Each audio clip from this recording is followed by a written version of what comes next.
macam mana anak-anak dibesarkan di Israel sehingga mereka menjadi negara, walaupun negara haram, yang paling banyak melakukan inovasi di dunia, yang paling banyak usahawan di dunia, yang paling banyak saintis di dunia.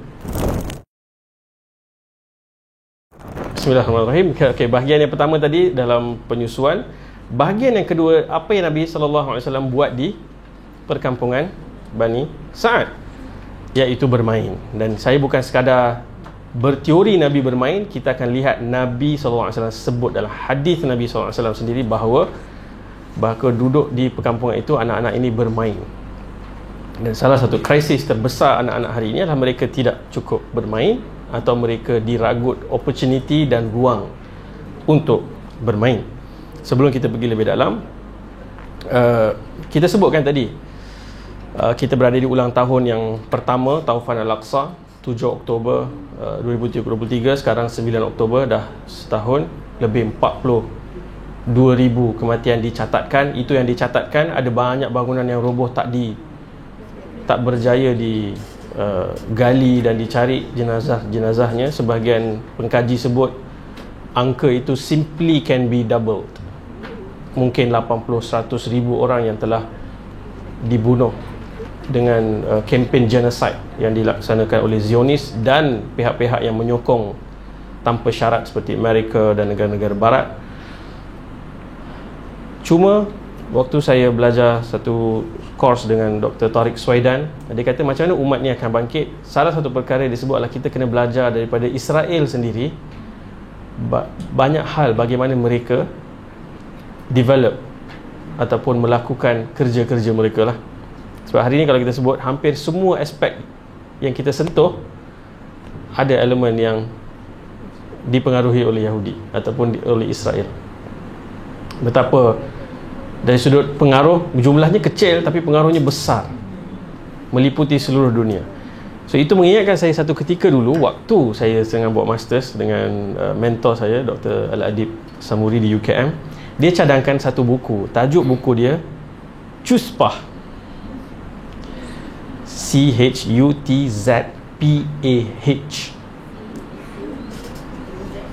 Chutzpah, C-H-U-T-Z-P-A-H, yang ditulis oleh seorang penulis nama dia Inbal Ariely. Buku ni tentang apa? Buku ni kaji macam mana anak-anak dibesarkan di Israel sehingga mereka menjadi negara, walaupun negara haram, yang paling banyak melakukan inovasi di dunia, yang paling banyak usahawan di dunia, yang paling banyak saintis di dunia. So penulis ni dia kaji apakah childhood budak-budak yang membesar di negara tersebut, kerana para pengkaji psikologi, sosiologi, mereka akan konsisten sebut satu hal: kita hari ini adalah produk childhood kita. Macam mana kita dibesarkan waktu kecil, dia akan reflect pada ketika kita menjalani kehidupan yang dewasa ini. Itu satu buku, Chutzpah. Satu lagi buku dalam The Anxious Generation ni, saya siap tandakan lagi ni, nak buka nanti sekejap lagi. Kan kita cerita, selain dia cerita tentang phone based childhood tu, yang dia nak kembalikan tu adalah kepada play based childhood. So hari ni dalam konteks sirah Nabi SAW ni, kita nak lihat Nabi bermain di perkampungan Bani Sa'ad tu. So ini saya sebutkan dalam beberapa buku. Sejak kecil sehingga anak-anak tu mencapai usia dewasa, ada dua fasa yang paling kritikal. Fasa yang paling laju pertumbuhan berlaku adalah 0 hingga 2 tahun. So 0 hingga 2 tahun ni tempoh apa tadi? Tempoh menyusu tu, walaupun dia duduk isap, macam tak ada apa-apa berlaku. Daripada 0 sampai 2, almost 70-80% daripada otak dia berkembang. Sampai umur 5 tahun, 95% otak berkembang, and lebih, yang kurang 5% tu berkembang selepas tu. Maksudnya ini fasa paling paling kritikal untuk brain wiring. Bagaimana sikap, bagaimana dia berinteraksi dengan alam, interaksi dengan orang, interaksi dengan semua elemen dalam kehidupan tu berlaku pada fasa paling awal ni. So dalam buku The Anxious Generation ni sebut slow growth childhood. Dia satu subchapter slow growth childhood, sebab kita hari ni seolah-olah, sebab tu saya sebut tadi, dalam aspek doa pun kita nak benda cepat kan. So dalam pendidikan anak-anak atau membesarkan anak pun kita ada tendensi nak rush thing through cepat. Kalau boleh lepas lahir minggu depan dah boleh menulis, dah tahu ABC, dah boleh baca bacaan dalam solat. Nabi suruh ajar anak solat, mengajar anak solat umur berapa? 7. 0 sampai 7 nak buat apa? Saya tinggalkan di kat situ. Nanti waktu lain kita akan cerita. Nabi SAW bermain, anak-anak sebelum ini semua bermain. Mereka tidak dihantar untuk hafal Quran pada umur 5-6 tahun. Kita over glorify benda-benda yang Nabi sendiri SAW tak suruh kita buat. Dan itu sebenarnya juga merosakkan perkembangan tu. Growth yang sepatutnya berlaku tak cukup bermain. Saya ada seorang kawan yang mengusahakan sekolah yang mementingkan aspek menghafal ni. Dia kata ramai budak-budak ni bila sampai ke usia remaja, selepas mereka graduate daripada sekolah ni, mereka rebel dan mereka pergi untuk qada balik semua waktu-waktu bermain yang telah dirampas daripada mereka. Politely saya letakkan begitu je lah. Okay? So bermain ini adalah cara bagaimana Syekh Paul Killer ni sebut, yang saya quote podcast ini juga sebut, ini adalah cara mereka mengenal dunia. Mereka tak kenal dunia dengan kita baca, kita suruh dia baca, suruh ni. Tak, belum lagi, sabar. Kenapa nak kena cepat? Kita dulu belajar menulis umur berapa? Belajar ABC umur berapa? Kita selalunya dulu masuk darjah 1 tak kerti apa kan? Masuk ke darjah 1, cikgu kata A, apple. Okay, A, apple. Darjah 1. Hari ni cuba darjah 1 tak tahu ABC. Apa jadi? Nak masuk sekolah pun tak lepas. On top of that, ni kalau masuk ni nanti bebel saya nanti. Tengok silibus budak-budak hari ni kat sekolah macam mana. Kita rush things through sebab nak kejar standard modernity dan capitalism yang nak squeeze human being from the very childhood. Bukan hanya itu, nanti kita akan lihat satu lagi aspek. Kanak-kanak adalah customer segment yang paling menguntungkan, dan banyak syarikat-syarikat yang capitalize on that, tak kira apapun kesan buruk pada anak-anak tu. They just go for maximum profit untuk memuaskan nafsu ketamakan yang tidak berpenghujung. Suatu Quran datang dan ajar kita human being ni kompas dia. Jangan terpengaruh, jangan masuk bandwagon, jangan ikut arus semata-mata kerana nak kamu sama dengan orang lain. Dan dalam slow growth itu juga disebut fasa paling penting itu adalah 0 to 2, kemudian 2 hinggalah umur sebelum akil baligh, itu adalah slow growth. Suatu kalau tanya ibu-ibu yang duduk di rumah, dia tengok anak kan, dia sebenarnya akan notice every day ada small things yang dia belajar. Okay. Ada benda yang dia kenal, dia rasa kan, setiap kali dia ambil benda dia rasa. Dekat Netflix, dekat Apple TV ada dokumentari pasal childhood. Tontonlah semua tu, sebab somehow kita manusia moden ni terpaksa diajar semula apa itu childhood. Kita macam lost dalam hutan kekayaan dan kemewahan dan mengejar semua material ni. Kita hilang, sesat dalam hutan tu sampai kita perlu belajar balik.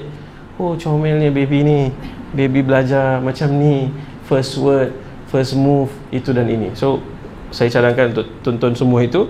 Dan seterusnya kalau kita tengok dalam buku Cuthpah tu, boleh sebut Cuthpah, itu perkataan, maksud dia kuat, resilience dalam bahasa dia orang, bahasa Israel.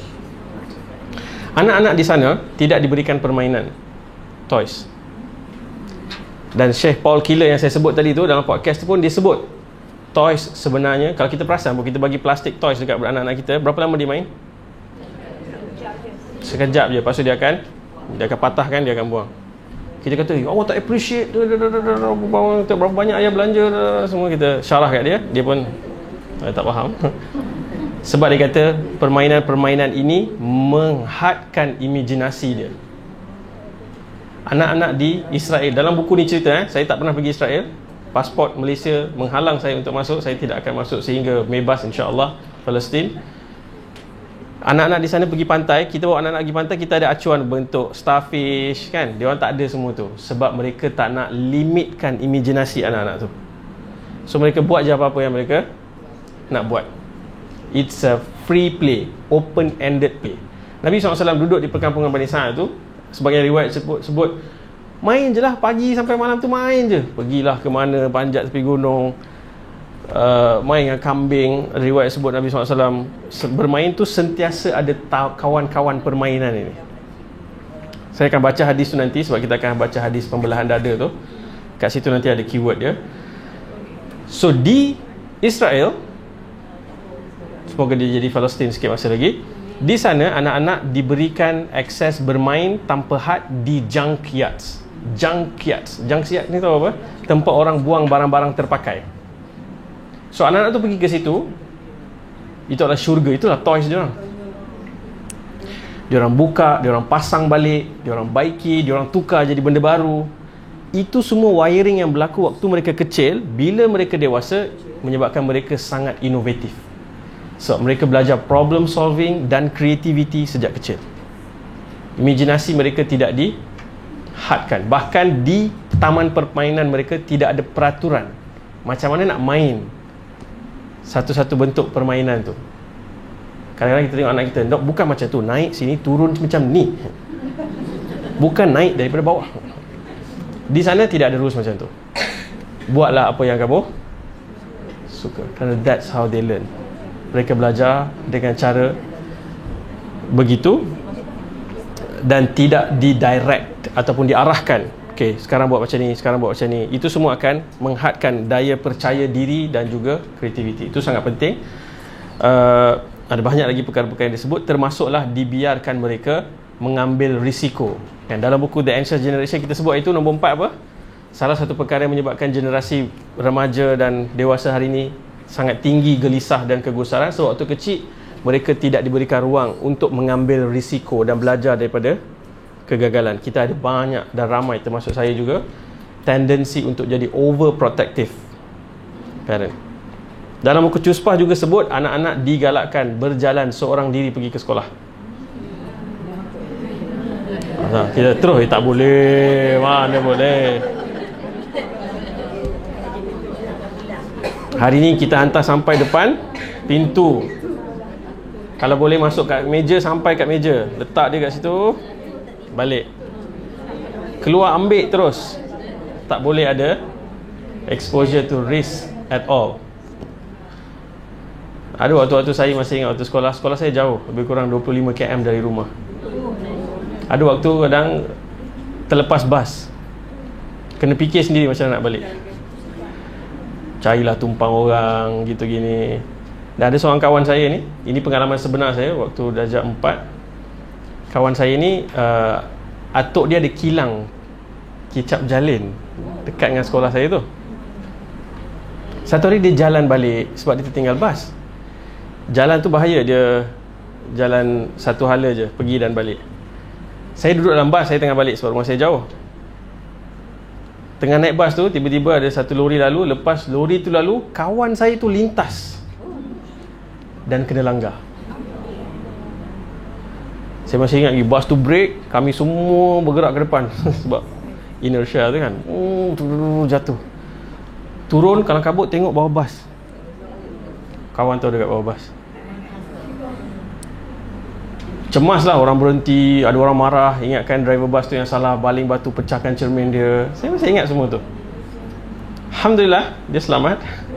Saya tak katalah bagi anak langgar bas, tapi itu realiti dulu sampai begitu. Tentu ada bahaya gitu, tapi nak katanya dulu tu antara experience dia. Kawan saya ni seorang fotografer yang sangat hebat. Saya masih lagi berhubungan dengan dia, Alhamdulillah, di laman media sosial dan sebagainya. Tapi itu pengalaman dulu, orang-orang somehow bagi ruang untuk anak-anak tu explore dan take risk. Again, saya bukan kata kalau tak kena langgar lagi maksudnya tak ni. No. kita bagi ruang untuk mereka belajar berdikari, take risk, berani untuk pergi ke kedai sendiri, beli barang, cakap dengan orang tu. Itu semua penting untuk membina keyakinan. Kalau tengok, boleh search je dekat YouTube. Sampai hari ini masih ada banyak lagi video yang dibuat di Jepun tunjuk bagaimana budak 4 tahun atau 5 tahun. Pernah tengok? Saya pernah tengok. Pernah tengok kan?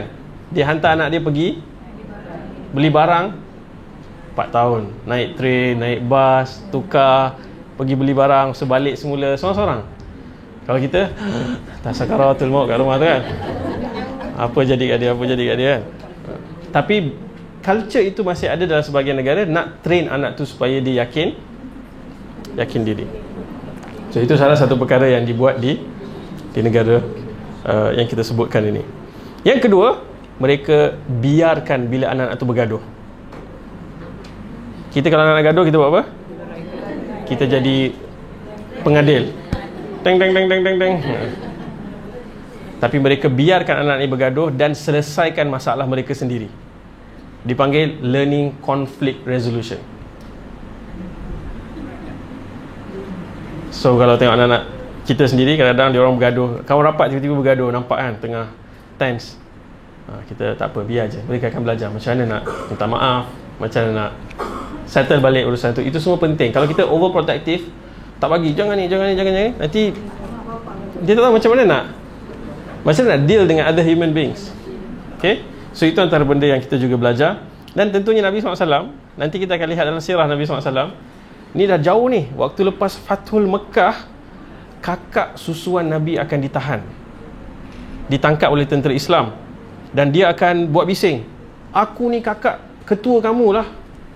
Orang kata, siapa pula kau ni kakak ketua kami? Ketuanya Nabi Muhammad SAW. Lepas tu dia orang bawa Syaimak ini ke jumpa Nabi SAW. Tentu wajah dah berubah, tentu memek muka dah berubah, macam mana nak kenal? So Nabi tanya dekat Syaimak, apa bukti aku ni adik susuan ataupun kau ni kakak susuan aku?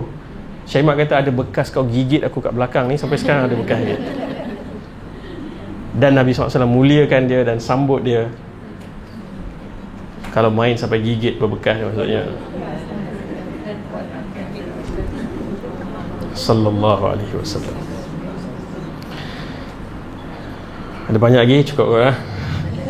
Yang penting pokok pangkalnya, anak-anak kita perlu bermain. Mereka perlu diberikan kepercayaan untuk ambil risiko. Kadang-kadang jatuh, biasalah kan, luka sikit lutut, luka sikit ni. Dan instead of kita kata pukul batu ni kan, pukul kursi ni, tak payah pukul kursi tu, tak bersalah pun kursi tu.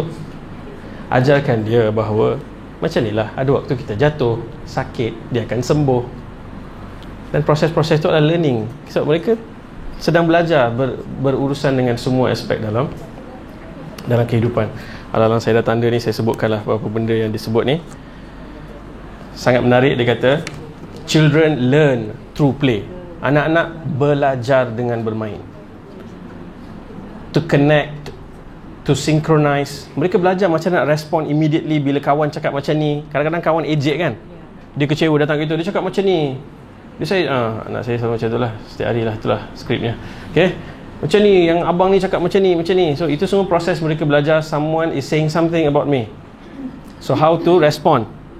So kemudian belajar take turns. Hari ni kalau tengok ramai sangat orang tak tunggu dalam queue kat Plaza Tol kan, ni maksudnya ni ada childhood problem ni. Belajar untuk ambil giliran, tunggu turn. Dan panjang lagi ni, ditanya dia juga belajar bagaimana mengambil cue untuk faham body language. Kadang-kadang bila kita messaging teks ni, kita tahu orang tu memek muka dia macam mana. So kita adalah emoji tu tak fully represent. Tapi anak-anak ni belajar dengan memek muka, dengan body language. Itu semua adalah proses pembelajaran yang menyebabkan mereka nanti ada emotional intelligence. Yang lebih tinggi daripada itu, yang Nabi SAW tunjukkan, ada spiritual intelligence. Mereka bukan sekadar bercakap tu based on literal words, tapi dari cue yang dia faham. Dia contoh dia cakap, tapi awak tengah marah awak tengah marah tu adalah social intelligence. Dia boleh nampak macam tak happy, macam hari biasa je.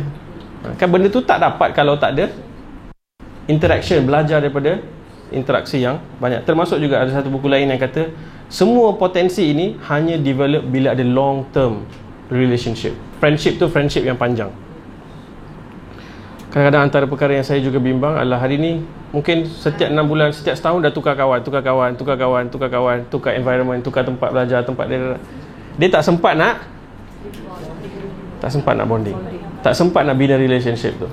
Bahkan dalam pelajaran hubungan anak murid dengan guru, yang paling optimum experience belajar tu adalah bila kita attach dengan seorang guru untuk tempoh waktu yang panjang. Satu ada buku macam Hidden Potential, Adam Grant. Tak tulis pun tak apa, itu nanti lain kali kita cerita. Tapi dalam buku tu dia kata, dia buat kajian, dia nampak orang-orang yang bila buat masters dan PhD, masa tu baru dia dapat rasa kesan real learning tu, sebab dia interaksi dia dengan supervisor tu a very long time. Depends lah dapat supervisor yang baik ataupun tak. Tapi kalau yang baik tu, dia jadi macam mentor-mentee tu. So dia proses pembelajaran. Dan para anbiya, kisah Nabi Musa dan Nabi Khidir, dan Nabi SAW dan para sahabat, itu semua adalah kisah mentorship, learning long term relationship. Nabi SAW kalau tengok wajah, Nabi tahu dah yang ni ada masalah, ni tengah lapar. Nabi tengok wajah sahabat lain, tengok Nabi wajah Nabi, dia kata ini wajah marah ni, walaupun Nabi senyum. Dalam kisah Ka'ab bin Malik, sebab dia tak ikut pergi perang Tabuk, dia datang, dia kata dalam hadis Nabi senyum, tapi senyum orang yang marah. Anak-anak kita kadang-kadang kita tengah marah senyum, dia kata oh ayah happy. Maksudnya dia tak tangkap lagi dia punya. Sometimes dia tahu, oh I'm gonna get it this time. So that kind of sangat penting.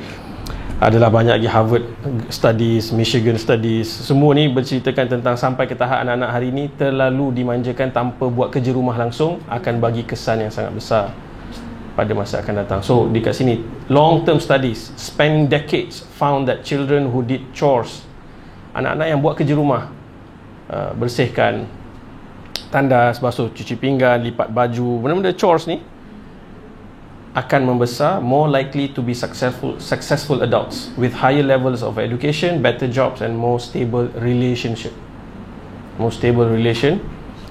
Kalau kita ingat, kita semua dulu basuh kasut sendiri. Mana ada pembantu rumah tolong basuhkan. Kita gosok baju sekolah sendiri. Kalau koyak lah. Kena fikirlah macam mana nak. Kalau balik baju kotor tu, mak kata yang ni tak boleh masuk washing machine, basuh sendiri. Kita pun carilah Clorox, semua campur, buat eksperimen sampai baju tu tak boleh pakai terus. Itulah. Okay, dan selepas 2 tahun Nabi SAW full time bermain dan menyusu, ikut kontrak kena hantar balik ke Mekah. Dia bawa balik ke Mekah untuk rayu, ditambahkan lagi 2 tahun kerana Halimah menyaksikan seorang anak yang cukup membawa keberkatan. Dan juga Halimah menyebut bahawa anak ni nampak lain daripada anak-anak lain dari sudut perkembangan dia, kepintaran dia, kestabilan emosinya, kematangannya. Nanti kita akan lihat bila datuk Nabi jaga, Abu Talib jaga, Nabi akan konsisten dapat testimoni, dapat komen bahawa anak yang sangat matured, bila makan tak rebut, tak gopoh, tenang. So Halimah juga nak terus bersama dengan Nabi kita SAW. Dia rayu dekat Aminah dan dia gunakan hujah, tengok ada ramai bayi yang mati di Mekah ni, tentu kau tak sanggup, aku pun tak sanggup. Pandai kan. So dia pun dapat bawa balik Nabi SAW semula ke perkampungan tu. So kita boleh bayangkan Nabi tentunya attach kepada kawan-kawan yang Nabi membesar sejak kecil ni, adik-adik susuan, kawan-kawan kat perkampungan Bani Sa'ad. Tu ada hadis ataupun ada riwayat yang kita sebut minggu lalu, bukan hanya bermain itu baik untuk semua perkembangan ni, juga mereka belajar menguasai bahasa. Bila berkomunikate ni, dia kena tahu nak guna next ni, nak sebut apakah perkataan yang paling menggambarkan emosi ni. So itu semua proses sehingga Nabi sebut, aku yang paling baik bahasa Arabnya kerana aku dibesarkan di perkampungan Bani Sa'ad. It's a special institution, as if graduate daripada perkampungan ni bahasa Arab dia sangat mantap. Dan sehingga Nabi SAW kemudian diberikan lanjut kontrak balik semula bermain di perkampungan Bani Sa'ad. Sampailah satu hari Nabi SAW sedang bermain, hadis ini dalam hadis yang diriwayatkan oleh Imam Muslim daripada Anas ibn Malik. Anas ibn Malik ni pun sebenarnya budak-budak yang ibunya hantar untuk jadi menti ataupun pembantu Nabi SAW daripada usia dia 10 tahun. Nabi hijrah ke Madinah, Anas bin Malik dah umur 10 tahun. Ibu dia terus bawa jumpa Nabi SAW. Wahai Rasulullah, ini anak aku Anas bin Malik. Daripada hari ini dia adalah pembantu engkau. Kau suruhlah dia buat apa saja. Dia akan hidup dengan kau, dia akan belajar. Dan ini adalah barangkali pendaftaran ke sekolah yang paling baik di dunia. So Anas bin Malik kata 10 tahun aku duduk dengan Nabi SAW. Kenapa 10 tahun je? Daripada umur 10 sampai 20. Kenapa 10 tahun je Anas bin Malik duduk dengan Nabi SAW? Sebab Nabi wafat lepas tu SAW. Berapa lama Nabi di Madinah? 10 tahun kan? Daripada umur 53 sampai 63. So dalam tempoh di Madinah tu 10 tahun tu Anas bin Malik duduk dengan Nabi SAW. Tolong ambil air wuduk, tolong hantar barang, tolong semua benda lah kalau Nabi minta. Dan disebut dalam 10 tahun tu tak pernah sekali pun Nabi SAW marah dia. Tak pernah sekali pun Nabi cakap kenapa tak buat yang ni, kenapa buat macam ni. Nabi tak pernah cakap walau seperti itu dengan dia sallallahu alaihi wasallam. Pernah satu hari Nabi suruh dia buat kerja, kena pergi ambil satu barang. Dia keluar-keluar, dia nampak ada budak tengah main. So dia pun terlupa, dia pergi main. So Nabi SAW datang, dah lama ni, mana tak sampai lagi ni, keluar tengok tengah main.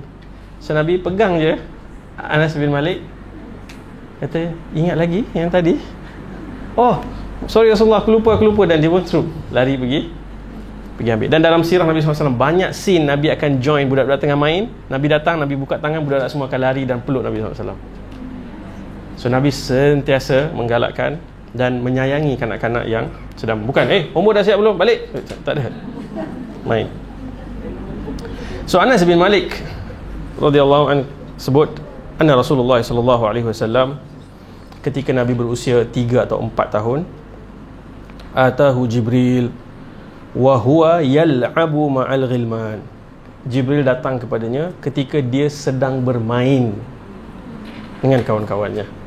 Sedang dia bermain dengan kawan-kawannya.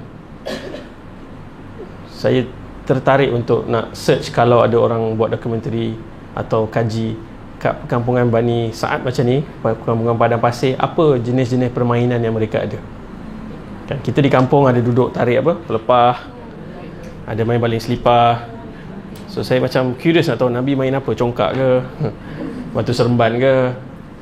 Itu semua permainan yang ada interaksi sosial dan kena belajar berkomunikasi, kena belajar deal dengan, ada waktu kalah, ada waktu menang. So Nabi SAW sedang bermain, lalu malaikat Jibril datang dan dalam hadis ni sebut fasara'ahu.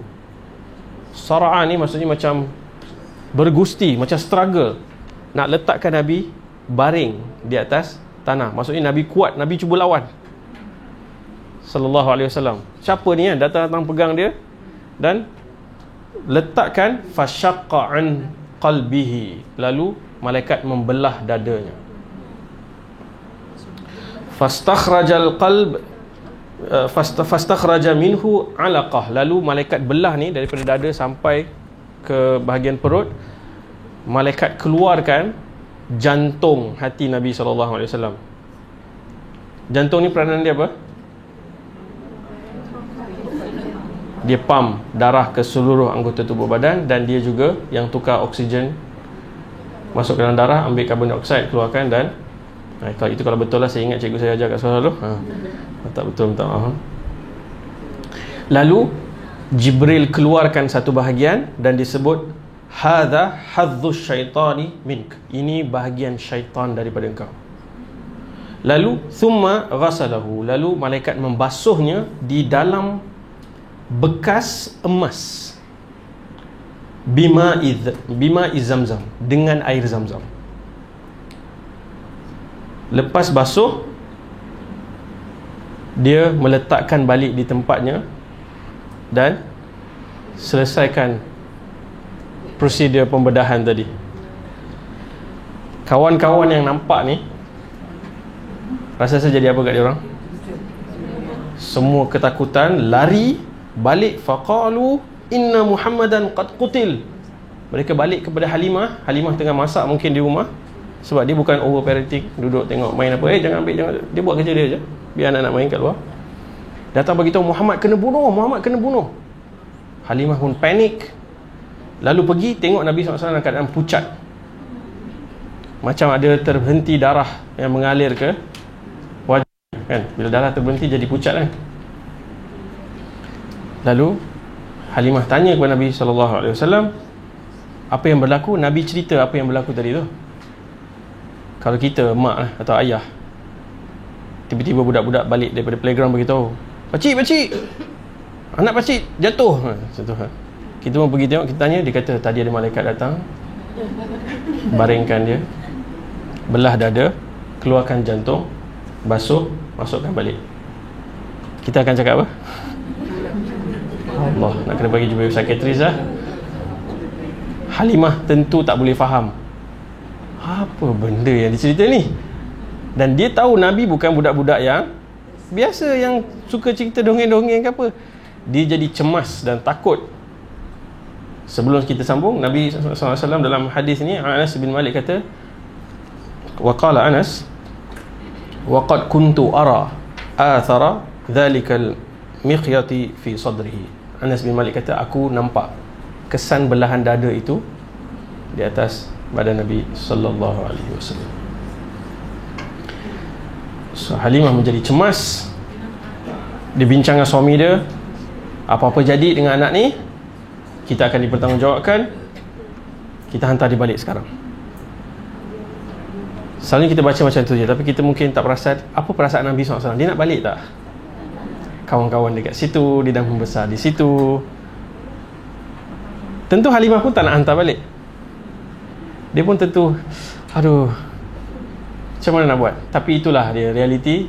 Ada ketika transisi atau fasa baru datang, dan tentunya Halimah ada reason ataupun sebab yang sangat kuat, kerana dia tak boleh, walaupun dia okey ambil risk, tapi ini terlalu, ini tidak dapat terjangkau akal apa yang berlaku. Dan dia sedang bercakap soal, sebab anak-anak yang bermain di padang pasir memang sangat terdedah kepada bahaya yang boleh menyebabkan mereka mati. Kalajengking, ular, serigala, singa, itu environment yang mereka main. Kalau anak-anak kita hari ni mungkin, kalau tadilah kena langgar kereta,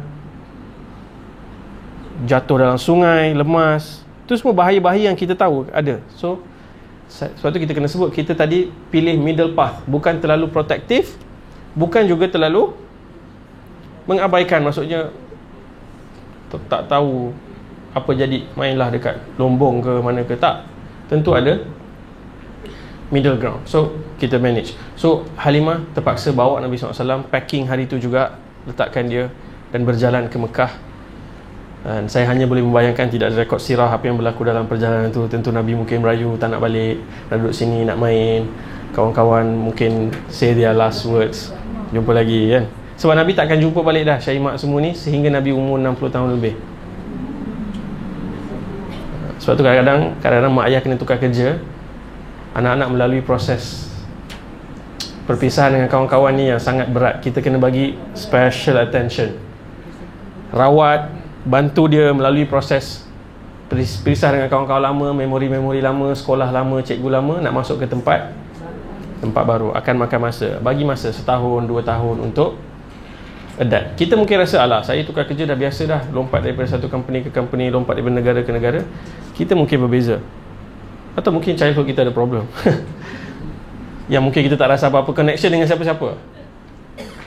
Tapi kalau kita appreciate ini salah satu benda yang penting, maka kita kena berikan perhatian. Lalu dihantar ke Aminah. Aminah kata, kenapa hantar balik awal? Kan janji 2 tahun lagi. Halimah kata, okey dah kot, tak payahlah lama sangat, okey dah. Sehingga Aminah kata, bagi tahu aku, mesti ada sesuatu yang membuatkan kamu hantar awal pulang. Lalu Halimah cerita benda ni berlaku. Mana-mana even hari ni kalau kita baca berita pengasuhan, pengasuh seram tak nak cerita kalau anak tu jatuh dekat. Seram kan? Macam itulah kita bayangkan Halimah seram nak cerita. So dia cerita juga. Dan Aminah tanya, adakah kau rasa anak aku telah dirasuk syaitan? Nak kata, Are you thinking something bad about my child? Adakah kau fikir sesuatu yang buruk tentang anak aku? Dia kata, demi Allah, aku mengandungkan anak ini dan aku melalui kehamilan ini dengan sangat mudah. Dan aku bermimpi melihat cahaya yang keluar daripada rahim aku sampai ke istana Syam. Dan anak dia sebutlah, dia puji sebab dia nak, kita panggil apa, dia nak shift the perspective daripada negative overthinking tadi tu kepada berfikir lebih positif, lebih baik.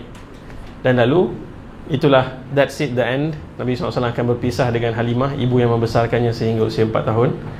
Itu tentunya adalah asas childhood yang sangat terpenting dalam hidup Nabi SAW. Nabi disusukan, Nabi bermain dekat dengan alam, dan semua manfaat itu adalah foundation, asas yang Allah Subhanahu Wa Taala design dalam kehidupan Nabi SAW. Kerana nanti Nabi akan menanggung beban yang berat, besar, amanah yang akan datang nanti. Semua elemen physical growth, emotional growth, ini semua social learning, ini semua mesti cukup sebelum mendapat amanah dan pertanggungjawaban yang besar, apatah lagi memimpin seluruh alam. Rahmatan lil alamin, rahmat buat seluruh alam. So Halimah pun pulang. Nabi SAW mulakan chapter yang baru dalam hidupnya. Tentunya Aminah bukan orang yang asing, itulah ibu kandungnya. Dan tentu Aminah juga lebih besar kasih sayangnya kepada Nabi kita Muhammad SAW. Ada riwayat yang, ataupun ada syarah yang sebut, tentu di antara tempoh 4 tahun ni ada banyak visits back and forth, bukanlah totally tinggal. Tapi Nabi masuk ke tempat yang baru, daripada kampung yang sunyi, yang bersih, yang aman damai, indah, ke bandar yang hiruk pikuk, yang bising, yang dengar orang mencarut sana sini. Kalau konteks kita hari ini, bayangkan seorang budak daripada kampung pedalaman dipindahkan duduk di apartmen ataupun flats di KL. Tentu dia sedang melakukan proses nak adapt. Dia rasa macam, kita biasa kalau nak mandi terjun dalam sungai je, yang ni kena buka shower, kena balance pula, panas sejuk kan. So itu semua proses yang kita akan cerita insyaAllah dalam episod yang akan datang. Kehidupan Nabi SAW bersama ibunya Aminah, yang mana Allah SWT takdirkan tidak panjang, tapi cukup bermakna sehingga Nabi nanti akan menangis teresak-esak ketika Nabi usia 60 tahun, kerana terkenangkan kasih sayang ibunya. Seorang Nabi, pemimpin negara yang kuat, yang masuk keluar perang itu biasa, tapi ketika menziarahi kubur ibunya, Nabi akan menangis teresak-esak sehingga basah janggutnya. Sahabat-sahabat pun akan nangis sama dengan Nabi SAW. Kemudian Nabi akan explain, sebab mereka tak tahu Nabi nangis kat kubur siapa ni. So maksudnya Nabi bukan hanya terkenang ibunya, Nabi juga tahu di mana kubur ibunya, kerana Nabi sendiri akan melalui pengalaman melihat ibunya menghembuskan nafas yang terakhir.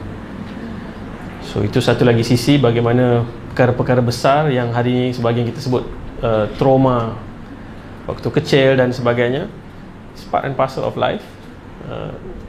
Bila kita sebut kita berikan childhood yang terbaik kepada anak, tidak bermaksud mereka tidak akan berdepan dengan ujian-ujian yang berat, kehilangan-kehilangan yang besar.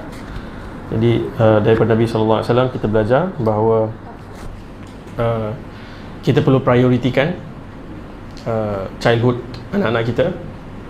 Kita buat pertimbangan se-rational yang mungkin. Kalau kita rasa ada benda yang kita perlu downgrade sekarang untuk kehidupan yang lebih bermakna untuk anak-anak, downgrade sahaja. Tak perlu terlalu concern tentang apa orang kata, bagaimana orang mengukur berjaya atau tidak, kerana hakikatnya berjaya itu dirasa di sini, kepuasan tu. Dan nanti waktu yang lebih sesuai, nanti bila sampai ke perkahwinan Nabi SAW dengan Khadijah, kita akan masuk lebih dalam tentang bagaimana pentingnya anak-anak attached almost all the time dengan adults, dengan ibu khususnya, dan juga tentunya ayah, yang hari ini adalah antara krisis yang terbesar, epidemic of loneliness. Itu semua kalau kita gali ke belakang, kita akan jumpa ada perkara yang perlu dibetulkan, dan mungkin susah dalam konteks sosial hari ini nak diperkatakan pun, apatah lagi nak diperbetulkan. Tapi usahanya terus berjalan. Semoga Allah SWT bantu untuk kita melahirkan generasi yang sehat yang hebat dan smart, insya-Allah. Wa sallallahu ala nabiyina Muhammad wa ala alihi wa sahbihi wasallam. Walhamdulillahirabbil alamin. Assalamualaikum warahmatullahi wabarakatuh.